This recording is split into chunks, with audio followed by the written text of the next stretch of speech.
Hello दोस्तों, welcome to 10x vibes. दोस्तों, तुम लोगों की फरमाइश पे बिजनेस प्रपोजल की फर्स्ट एपिसोड को शुरू करते हैं। और हाँ, तुम मेरे चैनल को सब्सक्राइब कर दो। तो बहुत सीन्स कुछ यूँ है कि सीजन के स्टार्ट में हमें अपना हैंडसम सा लीडिंग कैरेक्टर दिखाया जाता है जो एयरपोर्ट पे होता है और वो किसी लड़की से टकरा जाता है जो कि दोनों ही अपने ध्यान में जा रहे होते हैं। और टकराने के बाद लड़की गुस्से में कुछ कहने लगती है, पर इस डैशिंग से लड़के को देखकर उसकी तो बोलती ही बंद हो जाती है। तो वो उसे सॉरी कहती है, पर वो उसकी सुनता ही नहीं और आगे चला जाता है। और उसकी जगह उसका चीफ सेक्रेटरी उस लड़की को सॉरी कह रहा होता है और वो भी बहुत ही हैंडसम होता है। हमारे लीडिंग कैरेक्टर का नाम खंग तेमू होता है जो कि गो फूड कंपनी का न्यू प्रेसिडेंट बना होता है और यूएस से अपनी पोस्ट संभालने के लिए आया होता है। वो एयरपोर्ट पे अपनी ही कंपनी के प्रोडक्ट का एक एड देखकर गुस्सा हो रहा होता है कि इतनी बेकार एड कैंपेन किसने चलाई। नेक्स्ट सीन में हमें अपनी सेकंड लीडिंग कैरेक्टर मिस शिनहारी दिखाई जाती है जो कि गो फूड कंपनी के प्रोडक्ट रिसर्च टीम की मेंबर होती है। हारी को अपनी सीनियर मिस यो की कॉल आती है कि इनॉग्रेशन शुरू होने वाली है, तुम भी आ जाओ। वो अपना फिश एक्सपेरिमेंट छोड़कर ऐसे ही चली जाती है और उसके पास से फिश की बहुत ज्यादा स्मेल आ रही होती है। वो अपने काम को लेकर के बहुत ज्यादा सीरियस होती है और उसके सीनियर उससे कहते हैं इतना काम मत किया करो। फिर इनॉग्रेशन शुरू होने वाली होती है और सब अंदर जाकर बैठते हैं। तो उसका सीनियर कहता है कि मिस्टर खंग तो बहुत ही वर्कहोलिक है और वो अपने इंटरनेशनल ऑफिस से सीधा यहाँ आए हैं। तो मिस टिम कहती है कि मैंने तो सुना है कि वो बहुत ही हैंडसम है। तो शिनहारी कहती है नहीं, वो हैंडसम हो ही नहीं सकते अगर उनके दादाजी ऐसे दिखते हैं तो। फिर इनॉग्रेशन शुरू होती है और प्रेसिडेंट की जगह उनका चीफ सेक्रेटरी छा संगफन उनके बिहाफ पे स्पीच देने आए होते हैं और वो कहते हैं कि उन तमाम लोगों का शुक्रिया जिन्होंने मेरे मना करने के बावजूद ये सेरेमनी अरेंज की। उम्मीद है कि आगे से आप काम में मेहनत करेंगे, ना कि इस तरह की बेकार सेरेमनीज अरेंज करने में। Thank you.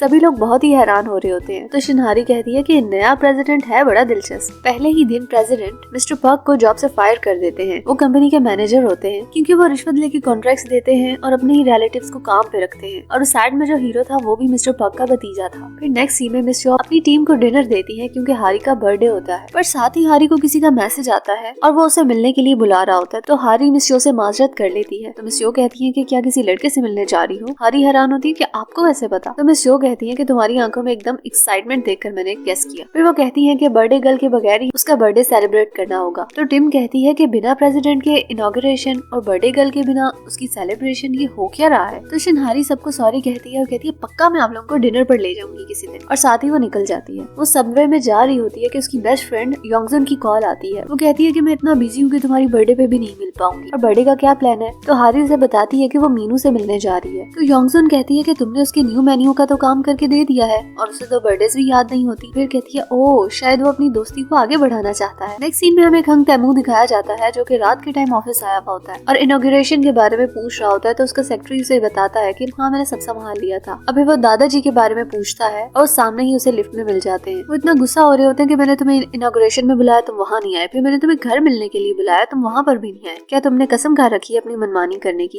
तो तेमू कहता है कि नहीं ऐसी कोई बात नहीं, मैं बस बिजी था। तो दादाजी उसे कहते हैं कि तुम किन कामों में लगे हुए हो, ये जमी जमाई कंपनी है, खुद को ज्यादा स्मार्ट समझते हो। तो तेमू कहता है कि आपको नहीं लगता कि मैं स्मार्ट हूँ, आज तक मैंने जितने भी प्रोजेक्ट शुरू किए हैं सबके सब कामयाब गए हैं। तो दादाजी कहते हैं हाँ इसीलिए मैंने तुम्हारे लिए एक ऐसा प्रोजेक्ट चुना है जो सिर्फ तुम ही कर सकते हो। तो वो कहता है कि ऐसा कौन सा प्रोजेक्ट है। तो दादाजी कहते हैं शादी का। तो सेक्रेटरी पूछता है कि सर आप इस उम्र में शादी करेंगे। दादाजी उसे गुस्से होते हैं कि नहीं मैं नहीं, तेमू करेगा। तो तेमू तो साफ मना कर देता है। वो कहता है नहीं मेरी शादी को आप भूल जाए, मेरी भी उम्र नहीं हुई और वैसे भी मेरे पास इन सब चीजों के लिए टाइम नहीं है। दादाजी कहते हैं कि मेरी मरने की उम्र हो गई है और मैं तुम्हारी शादी देखना चाहता हूँ। तेमू कहता है नहीं मेरी लाइफ में भी ऐसा कोई है नहीं। तो दादाजी कहते हैं मैंने पूरी तैयारी कर रखी है, मैंने एक लिस्ट बना रखी है जिसमें बड़े बड़े बिजनेस टाइकून्स की बेटियों की तमाम डिटेल्स हैं। वो 20 लड़कियां हैं जिनके साथ तुम डेट पर जाओगे और उनमें से किसी एक को चूज करोगे। तो तेमू कहता है कि आपने अपना टाइम ही वेस्ट किया है, मैं नहीं जाऊंगा किसी भी अरेंज डेट पे। उतने में दादाजी का अलार्म बजने लगता है और उनके सीरियल का टाइम हो जाता है और वो भी तेमू को तंग करने के लिए ऑफिस में ही बैठ के अपना टीवी शो देखते हैं। नेक्स्ट सीन में हमें शिनहारी दिखाई जाती है जो कि मीनू के रेस्टोरेंट पहुंच जाती है और योंगजुन की बातों को सोच रही होती है। वो कहती है कि मीनू का तो यूरा से ब्रेकअप हो गया था, शायद उसे पता चल गया हो कि तुम उसे लाइक करती हो। वो रेस्टोरेंट के अंदर जाती है तो काफी अंधेरा होता है और किचन से मीनू केक लेकर बाहर आ रहा होता है और हारी के माइंड में तो योंगजुन की बातें चल रही होती हैं और वो भागती हुई मीनू को हक करने के लिए जाती है और वो मीनू के हाथ में केक देकर ब्रेक तो लगाती है पर फिर भी उसमें जाके बचती है और उसके कस्टमर्स का केक भी खराब हो जाता है। फिर शिनहारी उसे कहती है कि मैंने तुम्हें मुसीबत में डाल दिया ना। तो मीनू कहता है कि नहीं ऐसी कोई बात नहीं, वो रेगुलर कस्टमर्स हैं और मैंने केक के पैसे भी नहीं लिए। फिर मीनू थोड़ा काम में बिजी होता है तो शिनहारी कहती है कि ठीक है मैं चलती हूँ। तो मीनू कहता है कि नहीं एक मिनट रुको। वो उसे एक इन्वेलप देता है और उसे बर्थडे भी विश करता है। उस इन्वेलप में एक कॉन्सर्ट की टिकट्स होती है। वो कहता है कि प्लीज किसी लड़के के साथ जाना, योंगसुन को मत लेकर जाना। शिनहारी का तो जैसे दिल ही टूट जाता है क्योंकि वो उसे लाइक करती होती है। नेक्स्ट सीन में तैमू और सोंगफुन कोरिया के डिफरेंट फूड्स ट्राई कर रहे होते हैं और उसके दादाजी उसे डांट रहे होते हैं कि तुम शादी कर लोगे तो फैमिली के साथ खाना खाया करोगे, और वो मुसलसल मना ही किया जा रहा होता है। तो एकदम दादाजी कहते हैं कि कहीं तुम दोनों एक दूसरे को डेट तो नहीं कर रहे, हमेशा एक दूसरे को चिपके हुए रहते हो और साथ साथ जाते हो जहाँ भी जाना हो। तो वो दोनों एकदम से शॉक्ड हो जाते हैं। संगफुन कहता है कि सर का तो पता नहीं लेकिन मैं पक्का गे नहीं हूँ, अगर होता भी तो सर मेरे टाइप के नहीं है। तो तेमू गुस्से से उसे कहता है कि क्यों, मुझ में क्या कमी है। दादाजी कहते हैं ठीक है मामले को खत्म करो और मुझे ये बताओ कि डेट्स पे जाने में क्या प्रॉब्लम है। और साथ ही उनका अलार्म बजने लगता है जो कि बीपी की मेडिसिन के लिए होता है। तो दादाजी गुस्सा करते हैं कि तुम्हारी वजह से मेरा बीपी शूट करता है। तो तेमू कहता है इसमें मेरी क्या गलती है, ये तो आपका खानदानी मसला है, अगर मुझे हाई बीपी होगा तो इसमें जरूर आपकी गलती होगी। दादाजी गुस्सा करने लगते हैं तो उनको चक्कर आ जाते हैं। अभी वो उनको हॉस्पिटल लेकर जाते हैं। शिनहारी के पेरेंट्स का चिकन का रेस्टोरेंट होता है। वो मीनू से मिलके वापस आती है तो पेरेंट्स के साथ हेल्प करवाने लग जाती है। आज उसका बर्थडे होता है जो कि पूरा का पूरा खराब हो चुका होता है और उसका मूड भी बहुत ऑफ होता है। अब वो सब पे गुस्सा कर रही होती है तो वो अपनी मॉम को भी गुस्से से कहती है कि चिकन को अच्छी तरह कोट करे और बाकी सब पे भी गुस्सा कर रही होती है। नेक्स्ट सीन में दिखाया जाता है कि दादाजी हॉस्पिटल में है और सोंगफुन डॉक्टर से कह रहा होता है कि कोई मसले की बात तो नहीं है। तो डॉक्टर कहते हैं कि नहीं मसले की तो कोई बात नहीं है, पर दादाजी उसको इशारा करके कहते हैं कि कैसे मसले की बात नहीं है, लास्ट चेकअप पे तो तुमने मुझे कहा था कि तुम्हें इतने सारे मसले हैं। तो डॉक्टर भी उनका साथ देता है और कहता है हाँ इनको स्ट्रेस नहीं देना बिल्कुल भी, और इनकी तबीयत वाकई ठीक नहीं है।